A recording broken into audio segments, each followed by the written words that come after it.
ክብር ሁሉ ለእግዚአብሔር ይሁን። ዛሬ የምንካፈለው የዮሐንስ ወንጌል ምዕራፍ 6 ከቁጥር 60 እስከ ቁጥር 71 ያለውን ነው። ከደቀ መዛሙርቱም ብዙዎች በሰሙ ጊዜ ይህ የሚያስጨንቅ ንግግር ነው፣ ማን ሊሰማው ይችላል አሉ። ኢየሱስ ግን ደቀ መዛሙርቱ ስለዚህ እንዳንጎራጎሩ በልቡ አውቆ አላቸው፣ ይህ ያሰናክላችኋልን? እንግዲህ የሰው ልጅ አስቀድሞ ወደ ነበረበት ሲወጣ ብታዩ እንዴት ይሆናል? ሕይወትን የሚሰጥ መንፈስ ነው፣ ሥጋ ምንም አይጠቅምም። እኔ የነገርኳችሁ ቃል መንፈስ ነው ሕይወትም ነው። ነገር ግን ከናንተ የማያምኑ አሉ።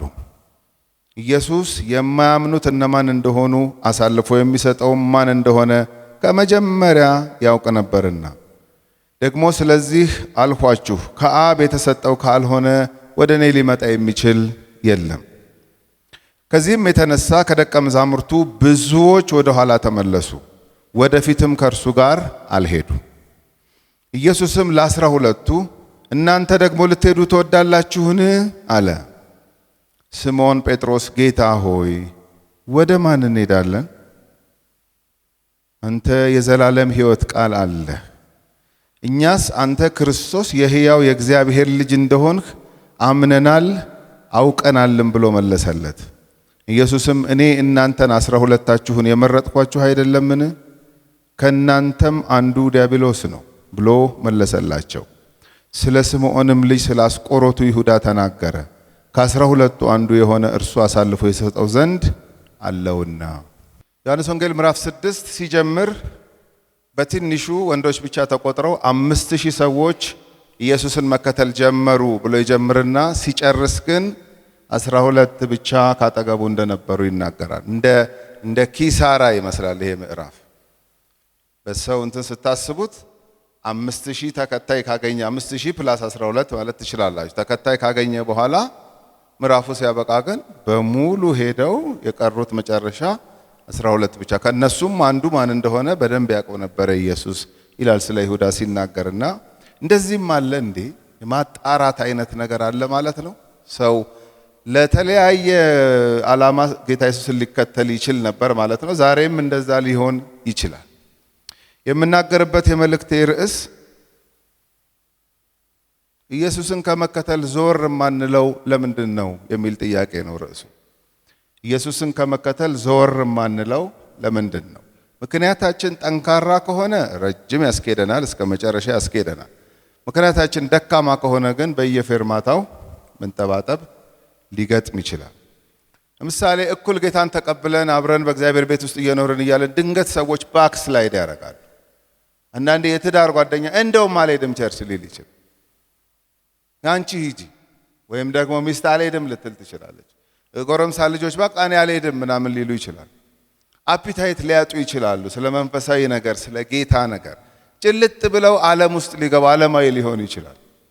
በእግዚአብሔር ቤት ውስጥ አድገው ዩኒቨርሲቲ ሲገቡ አንዳንዶች እልም ያሉ ዓለማዊ ሰው እንኳን ፕራክቲስ የማያደርገውን እስከ ማድረግ ድረስ ይወሰዱና ብዙ ድንጋጤ ይመጣል።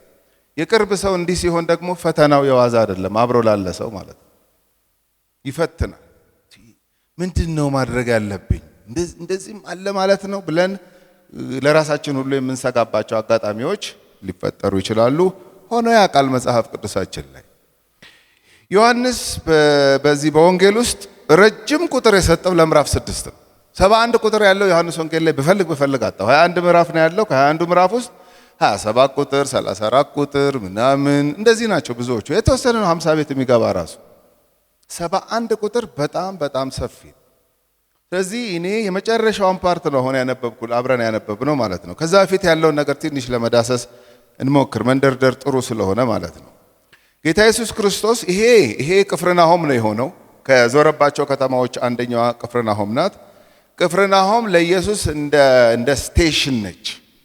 ገሊላ ባህር ምናምን አለ። ዞሮ አገልግሎ ብዙ ጊዜ መጥቶ ሴት ለሚያደርገው የሆነ የሚያርፈው ቅፍርናሆም ነበርና እንደ ሆም ታውን ነች ለሱ ማለት ነው። ለምሳሌ ዮሐንስ ወንጌል ምዕራፍ 1 ሲጀምር ዮርዳኖስ አካባቢ ነበር። ምክንያቱም በመጥምቁ ዮሐንስ እጅ መጠመቅ ስለነበረበት ማለት ነው። ምዕራፍ 2 ላይ ስትመጡ ቃና ነበር ያለው። እዛው ገሊላ አካባቢ ያለ ነው፣ ግን ቃና የምትባል ከተማ ይሄ ውሃውን ወደ ወይን ጠጅ የቀየረበት ከተማ ማለት ነው። እዛው ምዕራፍ 2 ላይ ቀጥሎ ወደ ኢየሩሳሌም ሲመጣ እናያለን። ምክንያቱም ፋሲካ ደርሶ ስለነበረ ኢየሩሳሌም መጥቶ ቤተ መቅደስ ውስጥ ሆኖ የተናገረው ንግግር ራሱ ሌላ ኮንፊውዥን ፈጥሮ ነበር። አሁን ዛሬ ያነበብነው ክፍል ላይ ኢየሱስ የሚያስተምረው ትምህርት የሚናገረው ንግግር ያስጨንቃል ብለው ነው ወደ ኋላ የተመለሱት ሰዎች። አዎ ያስጨንቃል። ለነማን ነው የሚያስጨንቀው ነው ጥያቄ። ለእውነተኛ ደቀ መዝሙር አያስጨንቅም የኢየሱስ ትምህርትና ንግግር። ኢየሱስን ለድርጊቱ ለተአምራቱ የሚከተሉ ሰዎች ትምህርቱ ያስጨንቃቸዋል፣ ዛሬም ድረስ ማለት ነው። በደንብ ስሙኝ። ሰው ለተለያየ ምክንያት ሊከተል ይችላል ኢየሱስ። ከእጁ ለሚያገኘው የተከተለው ሰው ካፉ የሚወጣው ትምህርት ያስጨንቀዋል። በቃ ለምን? የሚከተልበት ዓላማ እጁን ስለሆነ ማለት ነው። ተአምራቶቹን ብቻ ይሄ ተበልቶ የሚጠፋ የዚህ ዓለም የሆነ አላፊ ነገር ላይ ከሆነ ትኩረቱ የኢየሱስ ትምህርት ሰተት ብሎ አይገባም ወደ ውስጥ። አንዳንዴ ኢንተሌክቹዋል የተባሉ ሰዎች አይዋጥላቸውም የኢየሱስ ትምህርት።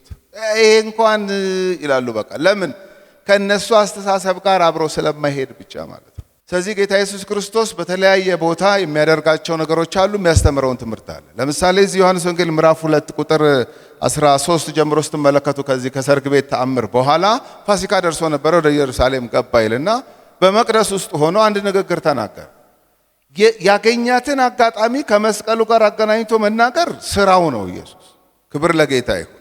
እሱ ነው በቃ ዋና መልእክቱ። ሁልጊዜ ቤተ መቅደስ ሆኖ ይሄን ቤተ መቅደስ አፍርሱት በሶስተኛው ቀን አነሳዋለሁ ሲል ኢማጂን፣ ቤተ መቅደስ ውስጥ ሆኖ የተወራን ወሬ ከቤተ መቅደስ ውጭ ሌላ ምን ልታስቡ ትችላላችሁ? ስለዚህ እዛ የነበሩ ካህናት አለቆች፣ እነዚህ ፖለቲሺያንስ ምናምን ነበሩ እዛ ውስጥ። ያ ቤተ መቅደስ አርጅቶ ለማደስ እንኳን በነ ሄሮድስ ጊዜ ለማደስ 46 ዓመት ፈጅቷል። ለመስራት አይደለም ለማደስ 46 ዓመት የፈጀን ቤተ መቅደስ እዛ ውስጥ ቆሞ ይሄን ቤተ መቅደስ መቼም በጣቱ ግንቡን እያሳይ ይሄን አላለ፣ ይሄን ያለ የቱን ማን ያውቃል ካልተገለጠ በስተቀር። ይሄን ቤተ መቅደስ አፍርሱት በሶስተኛው ቀን አነሳዋለሁ ሲል ለማደስ እንኳን 46 ዓመት የፈጀ ቤተ መቅደስ አንተ ማንህና ነው በሶስት ቀን ይሄን ቤተ መቅደስ አፍርሰ የምታድሰው የምትሰራው የምትገነባው ብለው ተሰናከሉበት ይላል። ደቀ መዛሙርቱ እንኳን ይሄን ያወቁት ኢየሱስ ከሙታን ከተነሳ በኋላ ስለገዛ ሰውነቱ እንደተናገረ አያችሁ። ቤተ መቅደስ ውስጥ ሆኖ ስለ ሰውነቱ ይናገራል። ግደሉኝ በሶስተኛው ቀን እነሳለሁ ነው የመጣሁትም ለዚሁ ነው። ኢንትሮዲዩስ ያደርግ ነበር፣ ያስተዋውቅ ነበር የመጣበትን ዋና ምክንያት ማለት ነው። ምዕራፍ 2 ላይ እንደዚህ ነው የሆነው። ምዕራፍ 3 ላይ ኒቆዲሞስ የሚባል አንድ አይሁድ አለቃ ሽማግሌ ሰውዬ ያዋራ ነበረ። እሱም እዛው ኢየሩሳሌም አካባቢ ነበረ እና ይሁዳ። ምዕራፍ 4 ላይ ስንመጣ ሰማሪያ የሚባል ቦታ ታገኙታላችሁ። በጣም ነበር የሚጓዘው ኢየሱስ። አንድ ቦታ ብዙ አታገኙትም። ይሄዳል፣ ያገለግላል፣ መለስ ይላል፣ ደግሞ ይሄዳል፣ መለስ ይላል፣ ደግሞ ይሄዳል። ምዕራፍ 4 ላይ ከሳምራዊቷ ሴት ጋር ሰማሪያን ያሳለፈው። ምዕራፍ 5 ተመልሶ ኢየሩሳሌም ሲመጣ እናያለን። ምክንያቱም የፋሲካ ሰሞን ነው፣ በዓል ነው። ያ ከ38 ዓመት ጀምሮ መንቀሳቀስ የማይችለው ሰው የተፈወሰበት ታሪክ ነው ምዕራፍ 5። ከዛ ምዕራፍ 6 ላይ ስንመጣ ቁጥር 1 ጀምሮ ብንመለከት ጥብርያዶስ ሲመጣ ታዩታላችሁ። በየቦታው ትኩረቱን በፍጹም አይስትም። የመጣበትን ዋና ዓላማ ያስተዋውቃል። አሁን ምዕራፍ 6 ላይ ይሄ የሚያስጨንቅ ንግግር ምን አይነት ትምህርት ነው ብለው የተሰናከሉበት ሰዎች ከመስቀሉ ጋር የተያዘ ነገር ስላወራ ነው። መስቀል ላይ የተሰራው ስራ የሚያድነውን ያክል ያሰናክላል። ዛሬም ይሄን ማወቅ አለብን። ያሰናክላል። በዚህ ተሰናከላችሁን ነው ያለው ኢየሱስ። መጥምቁ ዮሐንስን እስር ቤት ሆኖ ሲልክበት ትዝ ይላችኋል። ንገሩት፣ ዕውሮች እያዩ ነው፣ የተለያዩ ታምራቶች እየሆኑ ነው፣ ወንጌልም ደግሞ ይሰበካል፣ በእኔ የማይሰናከል ብፁዕ ነው ብላችሁ ሂዱና ንገሩት ብሎ ነው ለተላኩት ደቀ መዛሙርት የመለሰላቸው። ወንጌል ለምንድን ነው በአንዴ ሰተት ብሎ የማይገባው? ስንመሰክር ለሰዎች አሰናካይም ነው። ሰዎች የሚድኑበት መንገድ መስቀል ላይ የተሰራው ስራ ነው ሲባል በአንዴ እጁን አይሰጥም ሰው። ለምን? የሰውን ማንነት ኤክስፖዝ የማድረግ ኃይል አለው። ወንጌል ይገልጣል የሰዎችን ነገር። ለብዙ ዓመት የያዙትን ባህል ሊሆን ይችላል፣ ለብዙ ዓመት የያዙትን አስተምህሮ ልምምድ ምናምን ኤክስፖዝ ያደርጋል፣ ይገልጣል። ሰው ደግሞ ሲገለጥና ብርሃን ሲበራበት ድንብር ነው የሚለው፣ እንደተደበቀ መቆየት ይፈልጋል ዛሬም ድረስ። ምዕራፍ 6 ጥብርያዶስ ገባ። ላንብብ ቁጥር 1። ከዚህ በኋላ ኢየሱስ ወደ ገሊላ ባህር ማዶ ተሻገረ፣ እርሱም የጥብርያዶስ ባህር ነው ይላል። ከዛ እዚህ ጋር ተሻግሮ ትንሽዬ ከተማ ናት እቺ። ከደቀ መዛሙርቱ ጋር ሆኖ ከመካከላቸው አንደኛውን ጠየቀው። ፊልጶስ ነው የተጠየቀው። ላንብብ ቁጥር 5 ኢየሱስም አይኖቹን አንስቶ ብዙ ሕዝብ ወደ እርሱ ሲመጣ አየና። ለምንድን ነው ብዙ ሕዝብ የመጣው? ምዕራፍ 5 ላይ ያ ሰውዬ ተፈውሷል። እጁን ያዩ ትምህርቱን ግን ሊቀበሉ ያልደፈሩ ሰዎች በጣም እየተከተሉት ነው። ልብ አድርጉ። ይሄ 5000 ሰው የተባለው እጁን እንጂ ቃሉን አይደለም፣ ትምህርቱን አይደለም። ሰዎች ለምን ባክ ያረጋሉ ካላችሁኝ፣ ብዙ ጊዜ እጁ ላይ ትኩረት የሚያደርጉ ሰዎች ናቸው ባክ የሚያደርጉት። ትምህርቱ ላይ ሳይሆን ቃሉ ላይ ሳይሆን እጁ ላይ ያተኮረ ሰው የጊዜ ጉዳይ ነው እንጂ ሊመለስ ይችላል። ማን ታምር ስራ አለው አይባልም። ታምር የሰራው አስተማሪም ነበር፣ ቃልም ነበር። እንደውም ታምራቶቹን የሚያደርገው ከታምራቱ ተነስቶ መንፈሳዊ ትምህርት ለማስተማር እንጂ እድሜ ልክ በታምር ለማኖርም አይደለም። ትክክለኛው ሰው መብላት ያለበት በምንድን ነው? ሰርቶ ነው እንጂ በየቀኑ 5000 በታምር እየበላ እንዲኖር አይደለም የእግዚአብሔር ፈቃድ። የእግዚአብሔር ፈቃድ ሁሉም ሰው ሰርቶ እንዲበላ ነው፣ ጤና እስካለው ድረስ ማለት። ታዲያ ለምን ታምር ያደርጋል? እንደ ሁክ ነው የሚጠቀምበት፣ እንደ መሳቢያ አቴንሽን ለመያዝ ነው እንጂ የሚጠቀምበት ዋና ፐርፐዙ ይሄ አልነበረ። እሱ የጠፋለት እኮ ነው ችግር የተፈጠረ። ዛሬ ሳታበላም ወይ ሲሉት አበላለሁ ግን ራሴን ነው ማበላችሁ ሲላቸው እንዲህ አይነት ትምህርት ይቅርብን፣ ይሄ አይሆንም። ስለዚህ ፊልጶስን እንደዚህ አለው። ብዙ ሕዝብ እንደተከተለው አየና ቁጥር 6 ዮሐንስ 6:6 ላይ ራሱ ሊያደርግ ያለውን ያውቅ ነበርና ሊፈትነው ይህን ተናገረ። እነዚህ እንዲበሉ እንጀራ ከወዴት እንገዛለን ብሎ ነበር የጠየቀው። ይሄ ኢየሱስ የሚያደርገውን ያውቃል፣ ግን እንደው ፊልጶስን ሊፈትነው ሲል ይሄ ቴስት እያደረገው ነው እንጂ ቴምፕት እያደረገው አይደለም። እስቲ እንደው እንደ የቱ ጋር ነው ያለው ግን አሁን ፊልጶስ አቋሙ እንደው መረዳቱ የቱ ጋር ነው የሚለውን አይነት ነገር ቼክ ለማድረግ ነው ይሄንን ያደረገው። ከዛ በኋላ እንዲህ ብሎ ጠየቀው። ራሱ ሊያደርግ ያለውን ያውቅ ነበርና ሊፈትነው ይህን ተናገረ። ፊልጶስ እያንዳንዳቸው ትንሽ ትንሽ እንኳን እንዲበሉ የ200 ዲናር እንጀራ አይበቃቸውም ብሎ መለሰለት። የመጀመሪያው እዚህ ምዕራፍ ላይ ፊልጶስን ነው የምንመለከተው ከኢየሱስ ጋር ሲያወሩ። ምን ይመስልሃል? የስንት ብር እንጀራ ቢገዛ ይበቃቸዋል? 200 ዲናር ምናልባት ሊበቃ ይችላል አለ። በጣም ብዙዎች ናቸው። ከዛ ቁጥር 8 አንዱ የስምዖን ጴጥሮስ ወንድም እንድርያስ፣ ሁለተኛው ደግሞ ደቀ መዝሙር እንድርያስ ነው፣ 5 የገብስ እንጀራና 2 ዓሣ የያዘ ብላቴና በዚህ አለ። ነገር ግን እነዚህን ለሚያህሉ ሰዎች ይሄ ምን ይሆናል አለው። ኢየሱስም ሰዎቹን እንዲቀመጡ አድርጉ አለ። ፊልጶስም አይ ነገር አይሆንም፣ ያው 200 ዲናርም የለንም፣ እሱም እንኳን ቢገዛ ራሱ ይሄን ያህል እንጀራ የያዘ ሰው ይኖራል፣ ራሱ በግዢ ሲገኛል፣ ዓሣውስ ምናምን ዳውታለሁ። እንድርያስም ተመሳሳይ ነገር ነበር የሚናገረው። አንድ ብላቴና ለአንድ ልጅ እንዴት እንደሆነ አላቅም፣ ሳቃ ይዟል። እንደው አየት ሳረጋው 5 እንጀራ ይዟል። ትንንሽ ነው፣ ትልቅም እንጀራ አይደለም፣ የሆነች ትንንሽ ነው። ከዛ ደግሞ 2 ዓሣ ይዟል እና the ፐርሰን የሚታየኝ እንግዲህ ከምግብ ጋር የተያዘ ነገር የያዘ ይሄ ብላቴና ነው፣ እንደው ይሄ ይሆናል ብሎ ተናገረ። ይኸውላችሁ አሁንም የሰዎችን አቴንሽን ለመያዝ በቃ ምንም አሁን 5 እንጀራና 2 ዓሣ 5000 ሰው አያበላ፣ ምንም በቃ ይታወቅ አያበላ። ይሄንን ሲያደርግ ያስብላል። የበላ ሁሉ ያየ ሁሉ የሰማ ሁሉ ምን እንደ ይሄንማ መከተል ነው።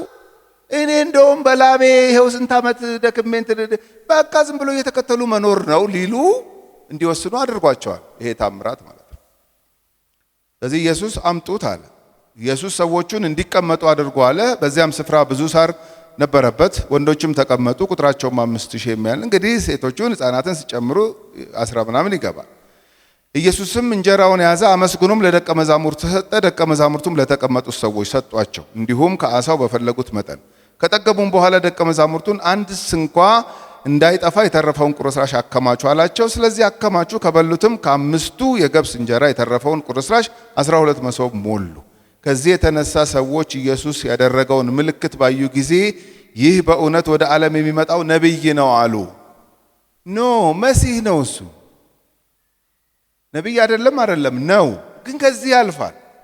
ይኸውላችሁ ሰዎች ኢየሱስ ካደረገው ነገር ተነስተው ይገምታሉ። እንትን ነው ይላሉ። ኒቆዲሞስ መምህር ነህ ብሎታል። ያቺ ሳምራዊቷ ሴት መጀመሪያ የይሁዳ ሰው ነህ አለችው። ቀጥላ ነቢይ እንደሆንክ፣ ምክንያቱም የቤቷን ነገር ነገራት። በኋላ ነው መሲህ እንደሆነ ያወቀችው። አሁን እነዚህም ሰዎች ይሄ ነብይ ነው፣ ይሄ ሊመጣ ያለው ነብይ ነው። ከዛም ያልፋል እሱ፣ ከዛም ያልፋል። ይሄን ታምር አድርጓል። ይሄንን ታምር ደግሞ የሚገርማቸው አራቱም ወንጌል ጸሐፊ ጽፈውታል። አንዳንድ ታምራቶች ወይ ማቴዎስ ነው የጻፈው፣ ወይ ዮሐንስ ነው የጻፈው፣ ወይ ጴጥሮስ ወይ ሉቃስ ነው፣ ወይ ማርቆስ ነው። አራቱም ይሄን ጽፈውታል። እንግዲህ ምንም ሊረሳ የማይችል አይነት ታምር እንደሆነ እናስባለን። ያው እንግዲህ ዘመናችን ሰው ጉደኛ ነው። እነዚህ ሊበራል ቴዎሎጂያንስ አሁን ይሄን ምን ብለው እንደሚተረጉሙት እንደው ነግራችሁ ልለፍ። ምን ይላሉ? ይሄ እኮ በልጁ በያዘው 5 እንጀራና በ2 ዓሣ አይደለም ህዝቡን የመገበው። ታዲያ እንዴት ነው የመገበው ስትሏቸው ልጁ ትልልቆቹን አሳፍሯቸው ነው። ሁሉም ምሳቃ ይዟል። እሱ ሲያወጣ አይተው እንዴ አረኛ ምናውጣ ብለው አውጥተው የሁሉም ምግብ ተሰብስቦ ነው እንጂ ሰው የበላው 5 እንጀራና 2 ዓሣማ 5000 ሰው ፕላስ አያበላም ብለው ሊያጣጥሉት ይሞክራሉ። ይሄን አላምንም ላለ ሰው ዘፍጥረት ምዕራፍ 1 ላይ ነው የሚሰናከለው። ዮሐንስ 6 መድረስ የለበትም ለመሰናከል። በመጀመሪያ እግዚአብሔር ሰማይና ምድርን ፈጠረ ሲል እንዴት አድርጎ ፈጠረ ብሎ እዛው ይሰናከል እንጂ ለምን ዮሐንስ 6 ይደርሳል? ምንም ከሌለበት ፈጠረ ሲል እንዴት ነው የሚታመነው? እና እንደዚህ ብለው ሊያጣጥሉ የሚሞክሩ ሰዎች እንዳሉ ሰምቻለሁ። ተረባርበው ነው ሁሉም ያለው ምሳ አዋጣና ከዛ እንደሱ የሆነው ሐዋርያት ሥራ ምዕራፍ 2 ላይ ነው። እሱ እኮ ክፉ አይደለም። ሁሉም ተባብሮ ያለው ነገር አምጥቶ በአንድ ላይ መብላት መጽሐፍ ቅዱሳዊ ነው። ምንም ክፋት አይደለም። ግን ይሄ ታምር ነው። ይሄ እንደዛ አይደለም። ክብር ለጌታ ይሁን። ይሄን ሲያደርግ እጁን አዩ ማለት ነው። አያችሁ፣ እጅ አይቶ መከተልና ቃል እየሰሙ መከተል ለየቅል ናቸው። ፕሊዝ ቼክ እናርግ ራሳችንን። ምንድነው እግዚአብሔር ቤት ሂዱ ሂዱ የሚለው? ለምንድን ነው የምንከተለው? በጣም ክርስትና ሰልፍ ክሪቲክ ነው። ራስን የመመርመር ህይወት ነው። አትመርምሩኝ ባይ አይደለም። የክርስትና እምነት ቼክ ይደረጋል። በየህይወት መታጠፊያ ቆም ተብሎ ይጠየቃል። እሺ 10 ምናምን ዓመት ነው ጌታን የተቀበልኩት። ዛሬ 20 ምናምን 30 40 50 ሆኖኛል። ይሄን ያህል ተከተልኩት። ኦኬ፣ ለምንድን ነው ከዚህ በኋላ የምከተለው? መጠየቅ ያስፈልጋል። ለምን? ኢየሱስ ጠይቋል። ይኸው ሄዱ፣ በሉ፣ ግን ሄዱ። ለሚጠፋ መብል አትስሩ አልኩኝ። ትምህርቱ ያስጨንቃል አሉ፣ ያሰናክላል አሉ፣ ተሰናከሉ። how about you? ጠየቃቸው። ከመልሳቸው ተነስቶ ነው ከዛ በኋላ ሲከተሉትና እሱም አዳዲስ መገለጦችን እየነገራቸው ሲሄዱ የምንመለከተው። ስለዚህ ስኩት ቼክ ቆም ብሎ ለምን ነው የምከተለው ጌታ? ለምን የጌታ ተከታይ ሆንኩኝ? ለምን አገለግለዋል ብለን መጠየቅ አለ። በተሳሳተ ዓላማና ምክንያት ከሆነ አሰናካይ ቀን ይመጣል። ስለዚህ እነዚህ ሰዎች ይሄ ነብይ ነው አሉ። ከዛ እንደውም ሊያነክሱት ሊነጥቁት ሁሉ ይላል። በቃ ሊሻሙ ማለት ነው። በቃ ይሄንንማ ኪፕ ማድረግ ነው አሉ። ይሄን መያዝ ነው፣ በቃ ከኛ ጋር መሆን አለበት ብለው ይሄን ሲያስቡ እሱ ግን እንዲህ እንዳሰቡ አውቆ ወደ ተራራ ብቻውን ፈቀቅ አለ ይላል። ቁጥር 15 ምዕራፍ 6 ቁጥር 15። በዚህም ምክንያት ኢየሱስ ያነግዙት ዘንድ ሊመጡና ሊነጥቁት እንዳላቸው አውቆ ደግሞ ወደ ተራራ ብቻውን ፈቀቅ አለ። የተሳሳተ መረዳት ይዘው ሊከተሉት ስለነበረ ማለት ነው። እኔ ከዚህ አልፋለሁ የመጣሁበት ይሄ በየቀኑ እስቲ 2 እንጀራ ምናምን የያዘ ሰው አለ። አዎ አበዛዋለሁ አባት ሆይ እያለ እያመሰገነ እያበዙ ኖ እኔ ከዚህ ላለፈ ነገር ነው የመጣሁት። ስለዚህ ዞር አለ። ቁጥር 16 በመሸም ጊዜ ደቀ መዛሙርቱ ወደ ባህር ማዶ በታንኳም ገብተው በባህር ማዶ ወደ ቅፍርናሆም ይመጡ ነበረ። ያቺ ሆም ታውኑ ቅፍርናሆም የነ ጴጥሮስ አማት ምናምን የነበሩበት ማለት ነው። ስለዚህ ወደዛ መጣ። እዛ መጥቶ እነዚህ ምግብ የበሉት መሻገሩን ሰሙና እነሱም በታንኳ ተሻግረው መጡና አንድ ጥያቄ ጠየቁት። ቁጥር 25 በባህር ማዶም ሲያገኙት መምህር ሆይ፣ ይሄ ነብይ ነው ብለው ነበር ሲያበላቸው። አሁን ደግሞ መምህር ነው አሉ። ኦኬ መምህር ከሆንኩ በሉ ትምህርቴን ስሙ ነው። እንግዲህ ኢየሱስን መምህሬ ብሎ ትምህርቱን አለመቀበል ፓራዶክስ ነው በራሱ። እየሰማችሁ ነው? ኢየሱስ ለኔ መምህሬ ነው፣ አስተማሪ ነው፣ ያስተማረኝን እሰማዋለሁ እየተባለ ግን የሚያስተምረውን አለመቀበል በጣም አደገኛ ማንነት ነው። የሚጋጭ ማንነት ነው ራሱ። መምህር ሆይ ይሉታል። ኒቆዲሞስ አንተ ከእግዚአብሔር ዘንድ ተልከህ የመጣ መምህር እንደሆንክ አውቃለሁ አለ። መምህሩ ትምህርቱን ሲጀምር እንደዚህ አይነት ትምህርት እንደዚህ አይነት ነገር እኔ መምህር ነኝ ያልኩህ እንደዚህ አስደንጋጭ ትምህርት ታስተምራለህ ብዬ አይደለም። ሽማግሌውን ሰውዬ እንደገና ተወለድ እናት ሆድ ውስጥ ገብተህ ምናምን እኔ አላልኩም። እናት ሆድ ውስጥ ግባ ማን አለ? እኔ አላልኩም። መሰለኛ ታዲያ መሰለኝ በላ ላስረዳህ ብሎ ነፋስ ታውቃለህ እያለ ስለ ነፋስ ሲያወራ እኔ እኔ አይገባኝም አለ። ግን መምህር ብሎታል። እያለ ከመስቀሉ ጋር የሚገናኝ ነገር አውርቶ ነው ከሱም ጋር የተለያዩት ታውቃላችሁ። ሙሴ በምድረ በዳ እንደሰቀለ የሰውም ልጅ ይሰቀል ዘንድ ይገባል። ኢየሱስ ማንን የሚያገኝ ከስቅለቱ ጋር የተያዘ ነገር ያወራለታል። ክብር ለጌታ ይሁን። እሱ ነው አልቲሜት ፐርፐዙ እሱ ስለሆነ ማለት። እኛ ግን የተሰቀለውን እንሰብካለን ማለት እኮ ኢየሱስ ያደረገው ይሄንን ነበር። መስቀሉን ነበር የሚሰብከው፣ ሞቱን ነበር፣ ትንሣኤውን ነበር የሚሰብከው።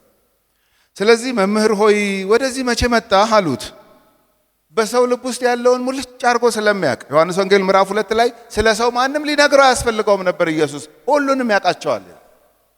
ማንም ምስክርነት እንትና እኮ እንድሪያስ ማለት ምን አይነት የተባረከ ሰው እኔ ያውቀዋል።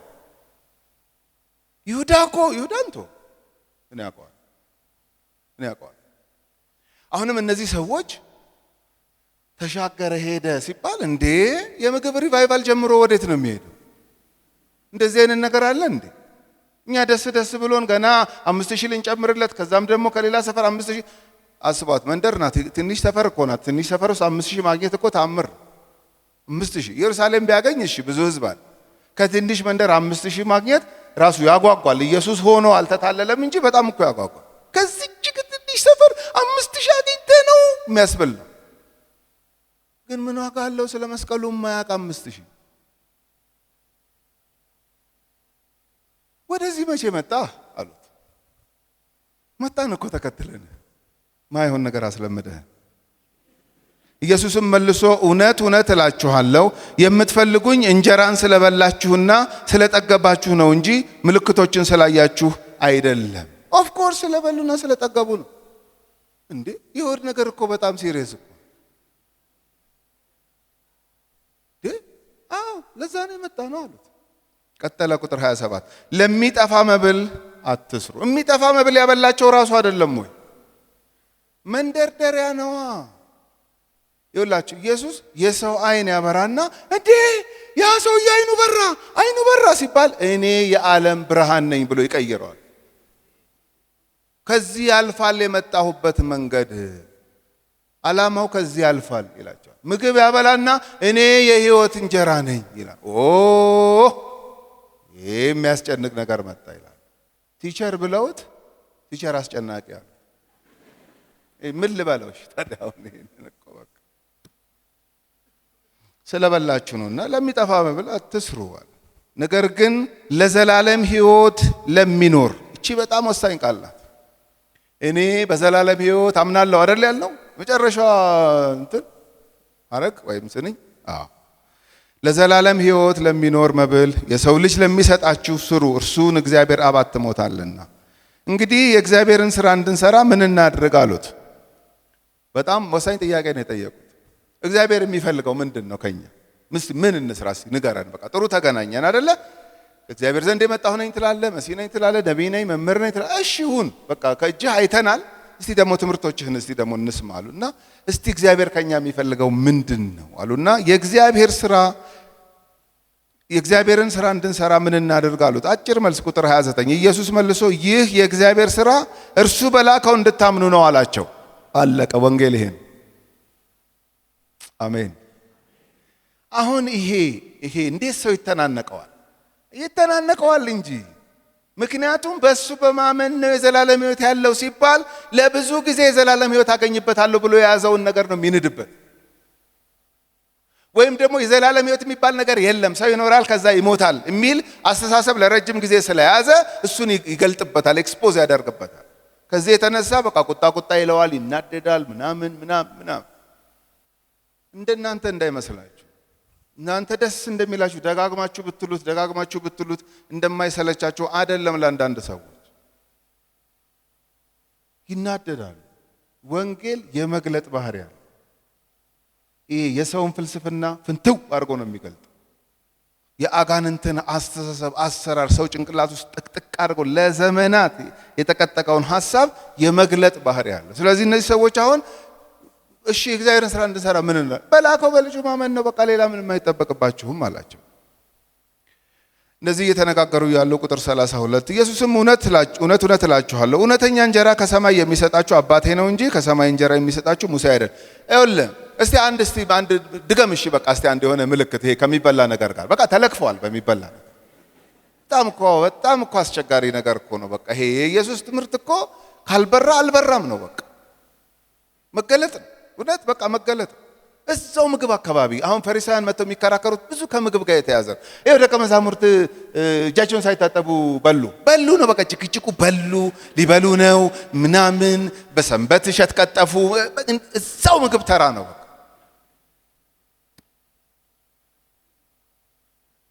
እሱ ግን ከምግብ ይነሳና መንፈሳዊ ነገር ያወራል። ሰው ከመፈወስ ይነሳና መንፈሳዊ ነገር ያወራል። ከሚያረጋቸው አሁን ያችን ሳምራዊት ሴት እንደመጣ እኔ መሲህ ነኝ አላላትም። ከውሃ ነው የጀመረ። በየቀኑ ከምንጠጣው በተለይ ድሮ በእንስራ ተሸክመው ከሱ ተነሳና ቀስ እያለ ስለ ሕይወት ውሃ ወንዝ ምናምን ከውስጥ ስለሚፈልቅ ምናምን ያወራታል። ውሃ ጠጪኝ የሚልሽን ብታውቂ እንደውም አንቺ ትጠይቂው ነበር። እንዴት ሆኖ መቅጃ እንኳን የሌለ ተወውን ስራ ኩባያ አለ አንተው እንደ ኮንታክት ፖይንት ነው እሱ የሚጠቀምበት እነዛን ነገሮች። አረ እግዚአብሔር አይናችንን ይክፈተው። አንዴ የሚተታ የሚበላ ምናምን ቁሳቁስ እዛው ጋር ተሽከርከሩ የሚል መንፈስ አለ። ይሄ የፍጥረታዊ ሰው የዓለማዊ ሰው አስተሳሰብ ነው። ይሄ በቃ አያስፈልገንም ልላችሁ አይደለም። ጌታ ኢየሱስም አላለም እንደዛ። ይሄ እንደሚያስፈልጋችሁ የሰማይ አባታችሁ ያውቃል። ግን አትጨነቁ። ወፍ ያበላ አንተን ያበላሃል፣ አበቦችን ያስጌጠ ያለብስሃል። ስለዚህ እነዚህ ሰዎች እስቲ ምልክት አሳየን አንተ። ሙሴ እንኳን ከሰማይ መና እያወረደ እንጀራ አብልቷቸዋል። ሙሴ አይደለም ያበላቸዋል። ይኸውላችሁ የድሮ ትምህርት ሲነካካ ታዲያ ማን ነው? አባቴ ነው አለ። እየተደረደረ እኮ ነው። መጨረሻ እኮ ሄዶ እኮ ምንም ሌላ ማሳያችሁ ታምር የለም። ማሳያችሁ ታምር ከዚህ 5000 ከመመገብ ይጀምርና ዓለምን ሁሉ የሚያድን በመስቀል ላይ የሚቆረስ ስጋና በመስቀል ላይ የሚፈስ ደም ነው የመጨረሻው ታምር ሊላቸው እየተንደረደረ አባቴ ነው ከሰማይ ያበላቸው አለ። ቁጥር 32 ኢየሱስም እውነት እላችኋለሁ እውነተኛ እንጀራ ከሰማይ የሚሰጣችሁ አባቴ ነው እንጂ ከሰማይ እንጀራ የሰጣችሁ ሙሴ አይደለም። የእግዚአብሔር እንጀራ ከሰማይ የሚወርድ ለዓለምም ሕይወትን የሚሰጥ ነውና አላቸው። ስለዚህ ጌታ ሆይ ይሄን እንጀራ ዘወትር ስጠን አሉት። አቤት አለመግባባት! ይሄን ቤተ መቅደስ አፍርሱ፣ በሶስተኛው ቀን አነሳዋለሁ። 46 ዓመት የፈጀ ቤተ መቅደስ ምናምን። ኧረ እሱ ስለ ሰውነቱ ነው። መስቀል ላይ ተሰቅሎ ኤሎሄ ኤሎሄ ላማ ሰበቅታኒ ሲል ኤልያስ ሆይ ይላል። ኤልያስ ሆይ አላለም። አምላኬ ስለምን ተውከኝ? አቤት አለመቀጣጠም! ቁጥር 35 ኢየሱስም እንዲህ አላቸው፣ የሕይወት እንጀራ እኔ ነኝ። ከዚህ በኋላ 5 እንጀራና 2 ዓሣ ይዛችሁልኝ ኑ። ወደ ሰማይ አሻቅቦ መጸለይ ቀረ። ታዲያ ምንድን ነው? ስጠን አላላችሁም? የሕይወት እንጀራ? አዎ እኔ ራሴ የሕይወት እንጀራ ነኝ። ከው አሉ፣ ደነገጡ። ወስዶ ነገሩን ሁሉ ወዴት ነው የሚያገናኘው? አዎ መጽሐፍ ቅዱስ ወስዶ ነገርን ሁሉ ከኢየሱስ ጋር ነው የሚያገናኘው። መጽሐፍት ሁሉ ስለ እኔ ይናገራሉ። መጽሐፍት ሁሉ ሄዶ ከራሱ ጋር አገናኘው። ኢየሱስም እንዲህ አላቸው፣ የሕይወት እንጀራ እኔ ነኝ። ወደ እኔ የሚመጣ ከቶ አይራብም፣ በእኔ የሚያምንም ሁል ጊዜ ከቶ አይጠማም። ነገር ግን አይታችሁኝ እንዳላመናችሁ አልኳችሁ። አብ የሚሰጠኝ ሁሉ ወደ እኔ ይመጣል፣ ወደ እኔም የሚመጣውን ከቶ ወደ ውጪ አላወጣው። ታያላችሁ በአብና በወልድ መካከል ያለ ሃርመኒ። እኔ አሁን አልደነግጥም አላቸው ኢየሱስ። 5000 ሰው ከመጣ በኋላ ሴቶች ተጨምሮ ሕፃናት ተጨምሮ 10 ምናምን ከመጣ በኋላ ባህር ተሻግራችሁ መጣችሁ ፈልጋችሁኝ መምህር ሆይ ወዴት ነህ እንዴ? ያን ነገር ድገመው እንጂ ምናምን እያላችሁኝ እያላችሁ የህይወት እንጀራ እኔ ነኝ ከዚህ በኋላ ስጠን አላችሁ አይደል? በቃ የህይወት እንጀራ እኔ ነኝ፣ ራሴን ልቆርስ ነው የመጣሁት፣ መስዋዕት ልሆን ነው የመጣሁት፣ ለዓለም ምትክና ቤዛ ልሆን ነው የመጣሁት ስል ካልገባችሁና ከተመለሳችሁ አንድ ነገር ነው ለኔ የሚገባኝ። ምን? አባቴ ከሳበው በስተቀር ማንም ወደ እኔ ሊመጣ፣ አባቴ ስቦት ወደ እኔ ከመጣ በኋላ ደግሞ እኔ ወደ ውጭ ምን አላረገውም አላወጣውም። ግን ሜክ ሹር እኔ ጋር መምጣትህን ምግብ ተራ የመጣ ሁሉ እኔ ጋር መጣ ብዬ አልታለል። አንዳንዴ ሰዎች ወደ ቸርች መጥተው 6 ወር ምናምን ከቆዩ በኋላ እለም ብለው ባካርጋ ወደ ዓለም ሲሄዱ ይሄን ጥቅስ ይዘን አንዳንዴ ልንጸልይ እንሞክራለን። ጌታ ሆይ ወደ እኔ የመጣውን ከፈጽሞ ላንብበው፣ እንደው ወደ እኔም የሚመጣውን ከቶ ወደ ውጭ አላወጣውም አላልክም? እንዴት ወጣ ታዲያ? ወደ እሱ መምጣቱን እርግጠኛ ነህ? የራስህን አንተ ራስህ ወደ ማን የመጣው? እንደ ፋሽን ቆጥረው ጓደኞች ሲመጡ ሰው ሁሉ ወደዛ እግሩን ሲያደርግ ነው የመጣው ወይስ ሪሊ አንተ ወደ እኔ ከመጣህ ምንም ጥያቄ የለውም፣ ምን ያልገፋህ? አባቴ ስቦሃል፣ ወደ እኔ መጣሃል፣ ይሄ ብርሃን በርቶልሃል፣ በቃ እኔ አላስወጣህም። ይሄን ነገራቸው።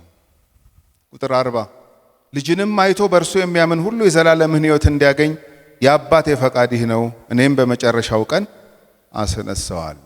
ከምግብ የተነሳች ንግግር ሄዳ ልጁን አይቶ የሚያምን የዘላለም ሕይወት አለው የሚል ድምዳሜ ላይ ተደረሰ።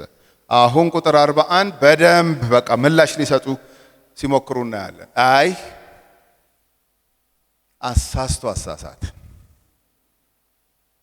አብልቶ ሲያበቃ እንደዚህ አይነት ጠንካራ ነገር ይናገራል እንዴ? ደግሞ እሱ ማን ነው የዘላለም ሕይወት?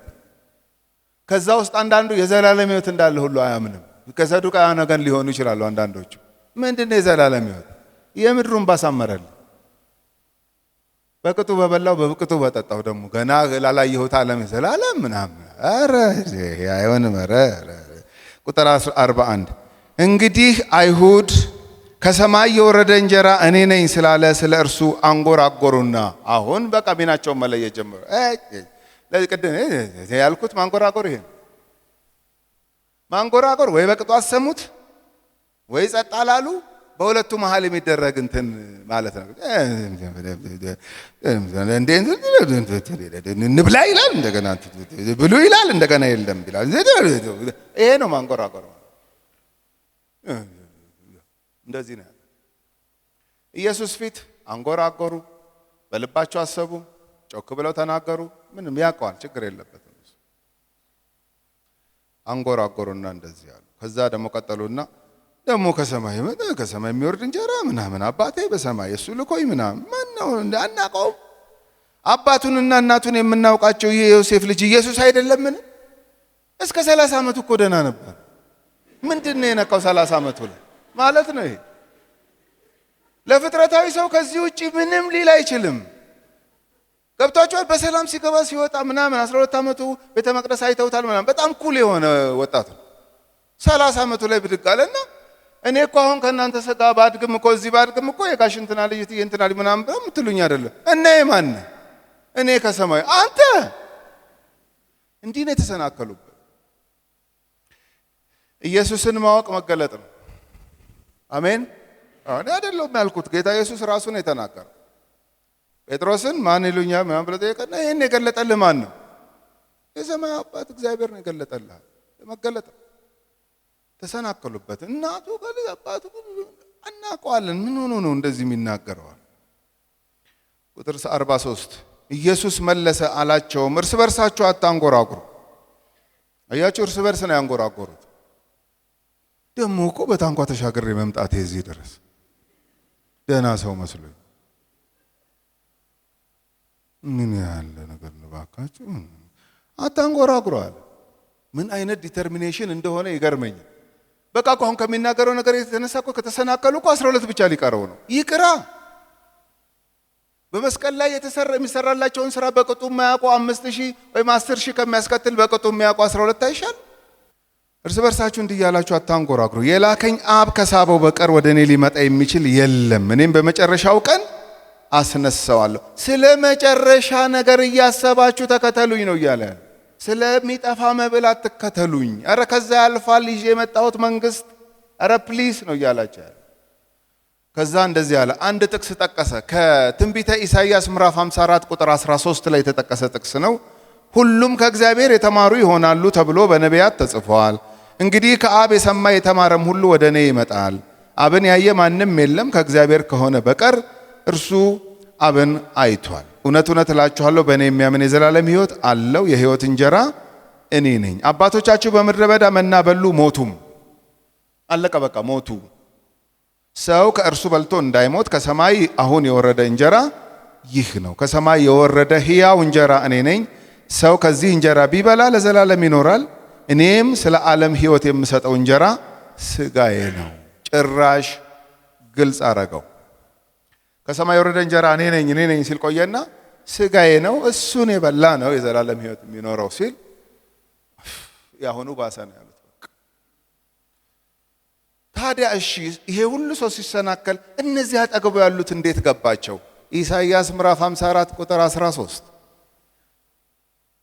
ልጆችሽ ሁሉ ከእግዚአብሔር የተማሩ ይሆናሉ የልጆችሽም ሰላም ብዙ ይሆናል ብሎ ኢሳይያስ የተናገረው ትንቢት ደብል ፉልፊልመንት ነው ያለው እሱ ቃል። አንድም የፈራረሰችው ኢየሩሳሌም ተመልሳ የምትገነባበትን የዛኑ ዘመን ትንቢት ነው የተናገረው ከባቢሎን መልስ ማለት ነው። ሌላው ደግሞ ኢየሱስ ይሄው ጠቀሰው ይሄንን ቃል። ኢሳይያስ ከባቢሎን ሲመለሱ ስለሚኖሩ የእስራኤል ልጆች ብቻ ቢናገር ኖሮ ኢየሱስ ለደቀ መዛሙርቱ አይጠቅሰውም ይሄን ቃል። እናንተ ይሄን ትምህርት አልገባ ያላችሁ ለምንድን ነው? ከአብ የተማረ ብቻ ነው ይሄ ሊገባውና እኔ ሊከተል የሚችለው። ይሄ ደግሞ ይሄው በደቀ መዛሙርቱ ሕይወት ውስጥ ሆኗል ብሎ ጠቀሰው። ስለዚህ በመጽሐፍ ቅዱስ ውስጥ ደብል ፉልፊልመንት ይባላል። አንዴ በሆነ ዘመን ይፈጸማል፣ ቀጥሎ ደግሞ በሌላ ዘመን ይፈጸማል ማለት ነው። ስለዚህ ኢየሱስ ለደቀ መዛሙርቱ ነው ይሄንን ጥቅስ የጠቀሰው ማለት ሌላውን ለማስተማር ግን አፕላይ የሚደረገው ይሄ ቃል እነዚህም የተከተሉኝ አባቴ ስለገለጠላቸው ከአብ የተማሩ ስለሆኑ እሱ ስለሳባቸው ነው። እሱ የሳበውን ደግሞ እኔ ውጣ አልለው እንዲከተለኝ አደርገዋለሁ ብሎ ነገራቸው። አሁን በዚህ ጊዜ እርስ በርሳቸው ተከራከሩ። ቁጥር 52 እንግዲህ አይሁድ ይህ ሰው ሥጋውን ልንበላ ይሰጠን ዘንድ እንዴት ይችላል ብለው እርስ በርሳቸው ተከራከሩ። እርስ በርሳቸው አንጎራጎሩ፣ እርስ በርሳቸው ተከራከሩ። ከባድ ኮንፊውዥን ተፈጠረ። የኢየሱስ ስም ሲጠራ ኮንፊውዥን ዛሬ አይደለም የጀመረው። በደንብ ስሙ። እኛ አሁን ዛሬ የጀመረ እየመሰለን እንደነግጣል። ወይ ባልተጠራ ነበር እሱ ምናምን። አረ ለዘላለም ይጠራል። ክብር ለጌታ ይሁን። በቃ ይጠራል፣ የሚሰራውን ስራ ይሰራል። መክፈል ባህሪው ነው። የኢየሱስ ስም ሲነሳ፣ ትምህርቱ ሲነሳ፣ ስራው ሲነሳ በቃ ለሁለት ጎራ ይከፍላል። እንደዚህ እነ ጳውሎስ በሚገቡበት ከተማ የኢየሱስን ስም ሲጠሩ ድገሙና በሚቀጥለው ሳምንት አስተምሩን የሚሉ እንዳሉ ሁሉ ውጡ ከዚህ ከተማ የሚሉም ነበር። ስሙ እንደዚህ አይነት ባህሪ ያለ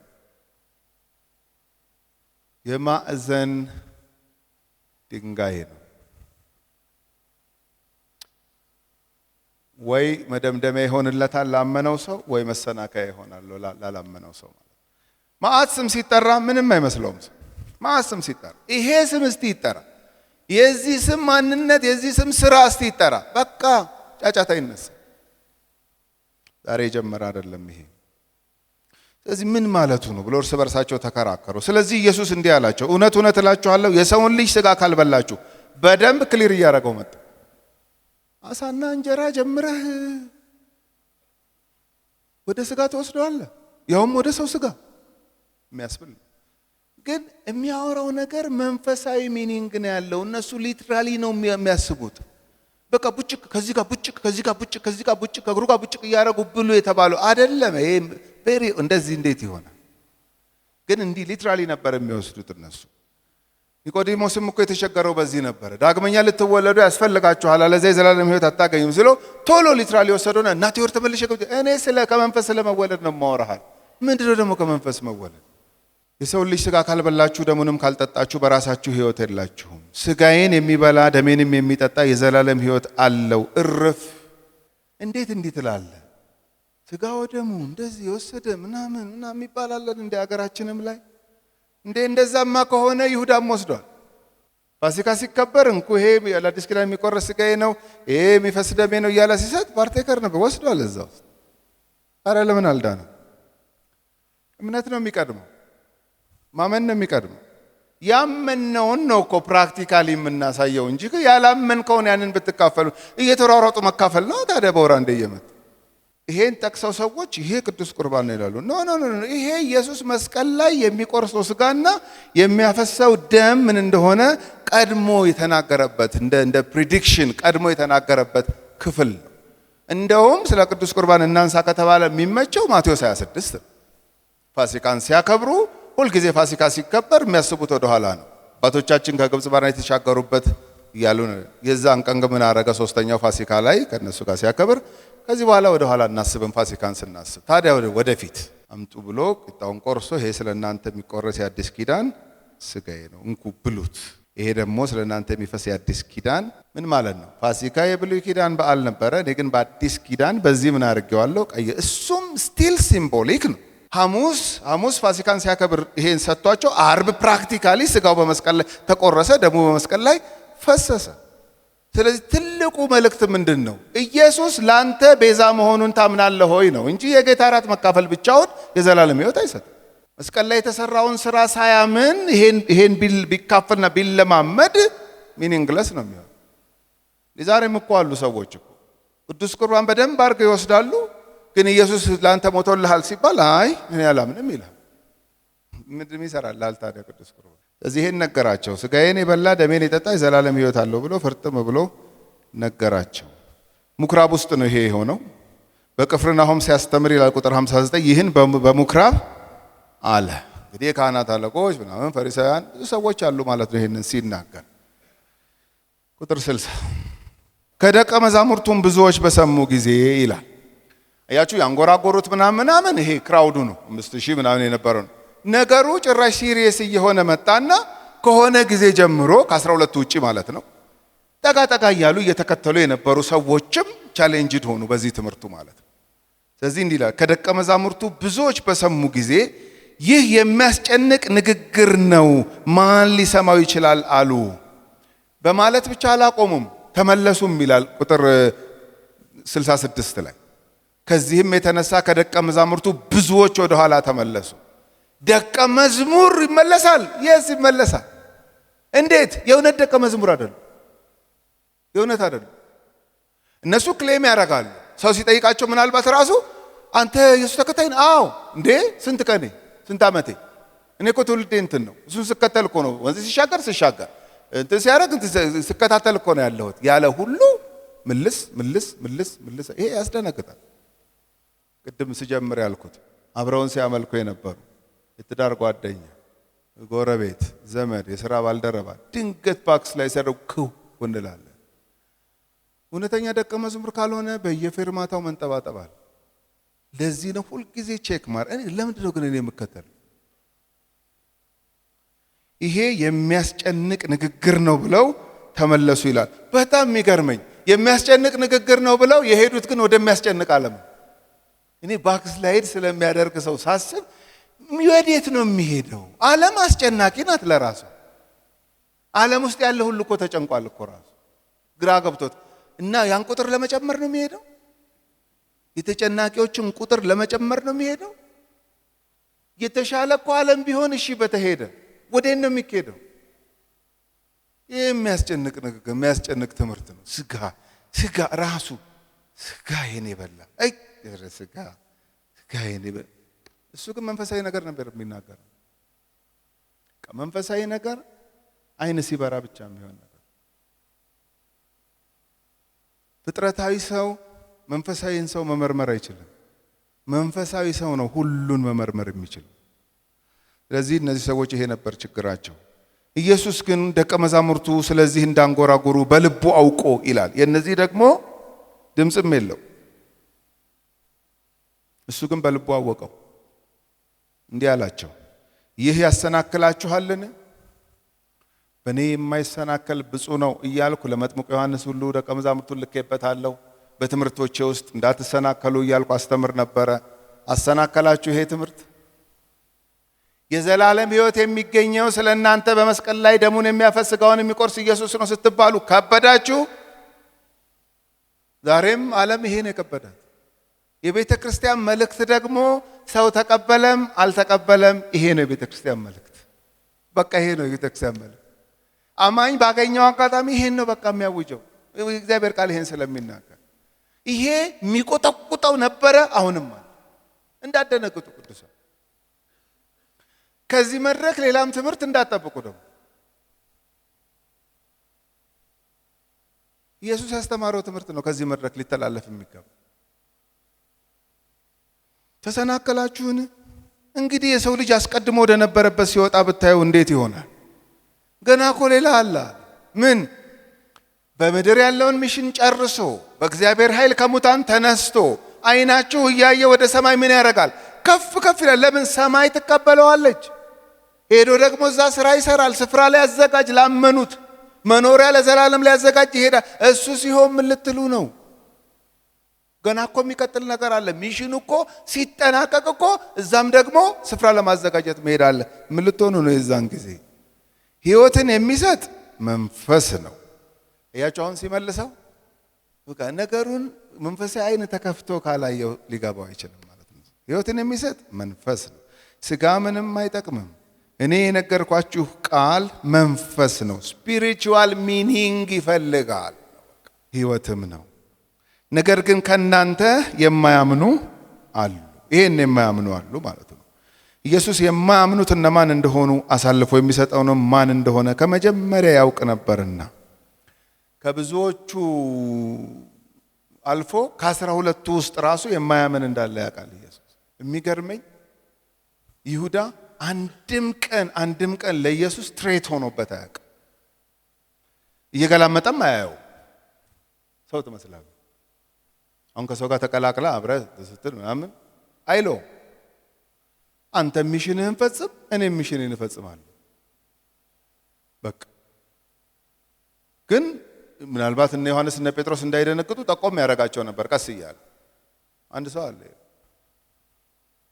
ከመካከላችሁ፣ አንድ ሰው አለ ስለማላቅ አይደለም አቃል። ስለዚህ እነዚህ የሚያስጨንቅ ንግግር ምናምን ያሉትም ምን አይነት ስታተስ ላይ እንዳሉ ያውቃል ማለት ነው። ኢየሱስ በደንብ ያውቃል። ቁጥር 65 ደግሞ ስለዚህ አልኳችሁ ከአብ የተሰጠው ካልሆነ ወደ እኔ ሊመጣ የሚችል የለም አለ። ይሄ ግሬስ ነው። እኔ ምንም ልለው አልችልም። ይሄን ግሬስ ነው እንዴ። ቆይ ወንድም አብርሃም አንተ ግን እንደው ኃጢአተኛ መሆንህን እሺ እንደው ሊናህም ይነግርሃል ታውቃለህ።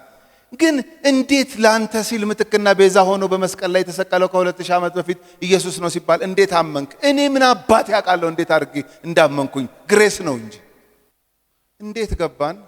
ግሬስ። ክብር ለጌታ ይሁን። የእግዚአብሔር ጸጋ ብቻ ነው ይሄን ያደረገው። በጣም እኮ አብረውን የሚኖሩ አሉ። ዘመድ አለ፣ ጓደኛ አለ፣ ስራ ባልደረባ ምናምን ብዙ እኮ ሰው አለ። እስቲል በጨለማ ውስጥ ነው። አባቴ ከሳበው በስተቀር ማንም ወደ እኔ ሊመጣ አይችልም ማለት። ቁጥር 66 ከዚህም የተነሳ ማለት በቃ ይሄን ነገር እንቅጩን ሲነግራቸው ከዚህም የተነሳ ከደቀ መዛሙርቱ ብዙዎች ወደ ኋላ ተመለሱ፣ ወደፊትም ከእርሱ ጋር አልሄዱም። እንዴት ከባድ ነው።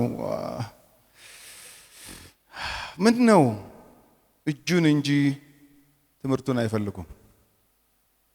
ተመለሱ ይላል ምዕራፍ 6 ቁጥር 66 እጁ ላይ ያተኮረ በቃ የጊዜ ጉዳይ። ኢፍ የሚል ህይወት የሚመራ ሰው በጣም ከባድ ነው ህይወቱ። ኢፍ ምን ኢፍ ይሄን ጸሎቴን ከመለሰ፣ ኢፍ እንደዚህ ካረገልኝ ይሄ ከሆነ፣ ኢፍ ኖት አልከተልም።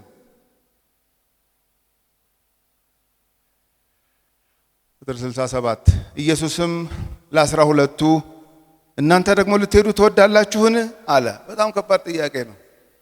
አንደኛ እነ ጴጥሮስ ደህና ማሰው ከተከተለው በኋላ እንደዚህ ማስመለስ አሁን ምን አይነት ነገር ነው? እኔ የዛሬው ደግሞ ምን አይነት እኔ እኮ ራሱ በቃ እኛ ኢሚዲየት የቅርብ ተከታዮች ከዛ ደግሞ 5000 ከዛ ደግሞ 5000 እያለ የሆነ እኮ ሰርክል ልንሰራ ሁሉ እያሰብን ነበር እኮ። ብትንትኑን ያውጣው። ለምንድን ነው እንደዚህ አይነት ንግግር ግን ምናምን እያሉ ጥያቄው እነሱም ጋር መጣ። እንግዲህ ኢየሱስ 12ቱን ከጠየቀ እኔ እንዴት ነው ራሴን የማልጠይቀው? መጠየቅ አለ። ሪሊ ግን ለምንድን ነው የምከተለው?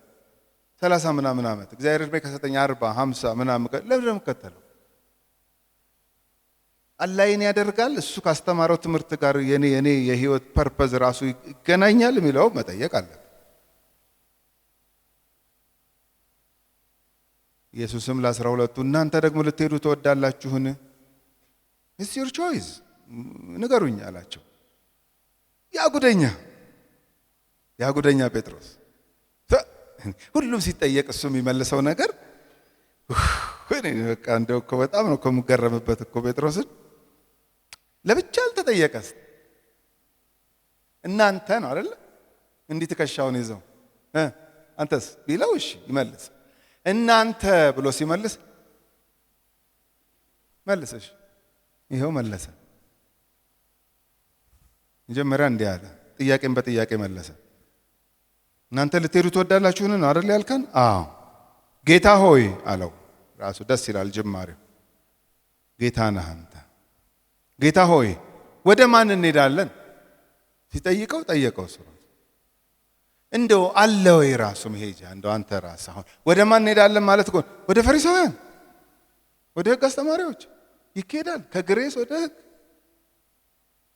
ወደ ሰዱቃውያን ትንሣኤ ሙታን የለም ወደሚሉ ያንተ ትምህርት ደግሞ የሚያጠነጥነው የዘላለም ሕይወት በመጨረሻው ቀን አስነሳዋለሁ እንዳለ ወስደህ የሰፋው ከመጨረሻው ጋር። እነዚህ ደግሞ መጨረሻ ምንም የለም ነው የሚሉት። ወደ ሰዱቃውያን ወደ ሄሮድስ ወገኖች ይሄ ፖለቲክሱን እንደፈለጉ የሚያደርጉት በሀብታቸው እንትን ብለው የማይገባቸውን የሰው ሚስት ያገቡ ምናምን እዛ ውስጥ ወዴት አለ ወይ ለመሆኑ?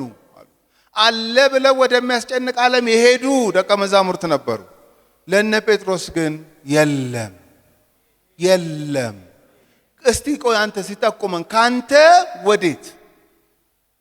ይኸውላችሁ ሁል ጊዜ ህይወታችን ይሄን ማስተጋባት አለበት። ክብር ለጌታ ይሁን። ከሱ ወዴት ማለት አለባት ነፍሳችን። ወዴት አላቅም። እዚህ ጉባኤ ውስጥ እግዚአብሔር እየተናገረው ያለ ሰው ካለ አይ እኔ እቺኖር ነው እንጂ ከዚህ ወር በኋላ እምሰራውን እኔ አውቃለሁ። አትስሪው፣ ይቅርብ። ወዴት ነው የምትሄድ? ወዴት? ምን ለማግኘት?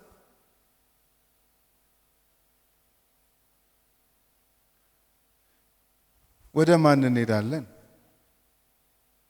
ሌላ ጋር ብንሄድ የማናገኘው አንተ ጋር ብቻ ያለ አንድ ነገር አለ። ልንገርህ አለው። ምን? አንተ የዘላለም ሕይወት ቃል አለህ። ክብር ለእግዚአብሔር ይሁን። ሌላ ጋር የለም፣ ማንም ጋር የለም። ማንም ብሎን አያውቅም። እንደዚህ አይነት ተስፋ ማንም ሰጥቶን አያውቅም። አንሰርቴኒቲ ነው ያለው ሁሉም ጋር። ሰዱቃውያን ጋር ሄድ፣ አንሰርቴኒቲ ነው ያለው። እርግጠኞች አይደሉም ስለ ሁሉ ነገር። ፈሪሳውያን ጋር ሄድ፣ የጸሐፍት ጋር ሄድ፣ የካህናት አለቆች ጋር፣ የፖለቲሽያንስ ጋር፣ ሁሉም ጋር ሄድ፣ እርግጠኝነት የለም። ምናልባት ነው የሚሉት። አፉም ሞልቶ በእርግጠኛነት በእኔ የሚያምን የዘላለም ሕይወት አለው፣ ስጋዬን የበላ ደሜን የጠጣ የዘላለም ሕይወት አለው፣ ቢሞትም በመጨረሻው ቀን አስነሳዋለሁ። ከአንተ አፍ ብቻ ነው የሰማነው። ለዚህ ነው የምንከተልህ አለ። በዚህ አንደርስታንዲንግ ተከተሉኝ፣ ረጅም ትሄዳላችሁ። ኢፍ ካለው ግን ትሰናከላላችሁ። እምነታችን ኢፍ ያለው ስንቶቻችንን ነው? የለመንኩትን ልመና እቺ ዓመት እስክታልቅ ድረስ ከመለሰ ብቻ ብለን ያሰመርን ሰዎች ካለን ኢየሱስ ከዛ ያልፋል። አንተ የዘላለም ሕይወት ቃል አለ ሌላ ጋር የሌለ። እኛስ አንተ ክርስቶስ የሕያው የእግዚአብሔር ልጅ እንደሆን አምነናል አውቀናልም ብሎ መለሰለት። ማቴዎስ 16ም ይሄን የመለሰው ጴጥሮስ።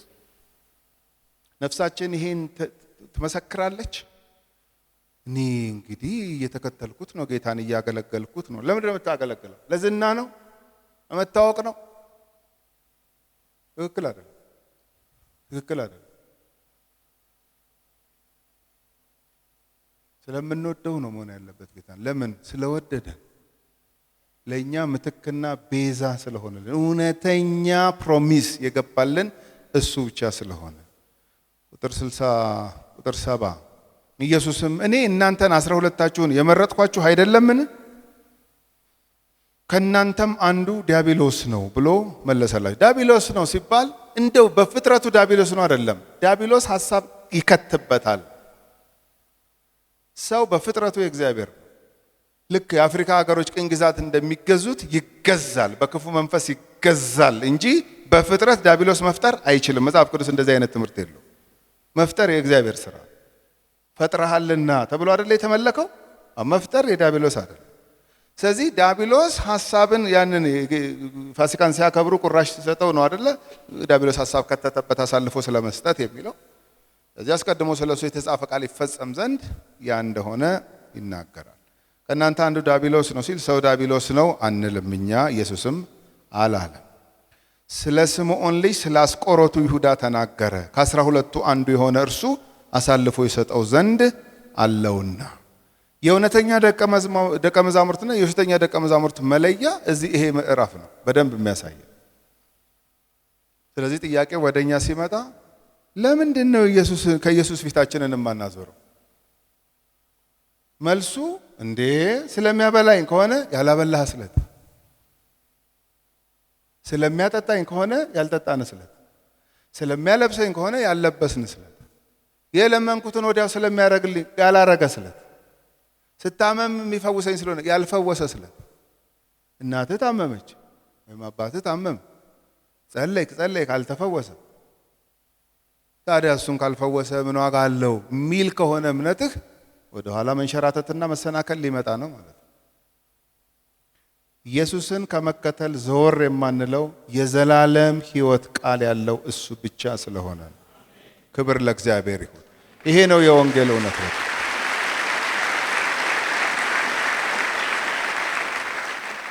ብናስስ ዓለምን ብናስስ ብንዞር ብንፈልግ የኢየሱስን ያክል ምትክና ቤዛ የሚሆንልን የሚወደን የለም። ዮሐንስ በራእዩ አየሁት፣ መልአክ መጣና ከኢየሱስ ዘንድ የተላከ መልአክ መጣና በራእይ ያሳየኝ ጀመር። አየሁት ሲል ከተናገረው ነገር አንድ ለወደደን ይልና ከዛስ ከኃጢአታችን በደሙ ምን ላረገን? እሱ ብቻ ነው ይችን የቻለ፣ ሌላ ማንም አልቻለም። አያችሁ፣ በጣም የወደደሽ የኃጢአት ይቅርታ ያስገኘልሽ፣ ሌላ ነገር የሰጠን አይደለም። ይወዱናል ሰዎች፣ የተለያየ ነገር ያደርጉልናል፣ ምናምን ጊፍት ይሰጡናል፣ which is good፣ ምንም ክፋት የለም። የኢየሱስን የሚያክል ግን አላየን። ስለዚህ ደጋግመን ስሙን ብንጠራ፣ ብናመሰግነው፣ ብናመልከው፣ ብንሰግድለት፣ ብናገለግለው he is worthy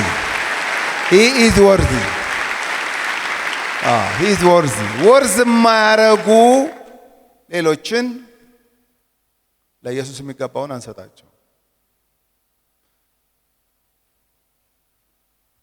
እናንተስ እንደነሱ ትሄዳላችሁን ሲሉ ወዴት? ወደ ማን አለ ለመሆን? ለነፍሳችን ይሄን እንንገራት። ነፍሴ ሆይ ምንም መሄጃ የለሽ፣ ምንም ምትክ የሆነሽ ቤዛ የሆነሽ የዘላለም ሕይወት ዋስትና የሰጠሽ ጌታ ኢየሱስ ክርስቶስ ነው።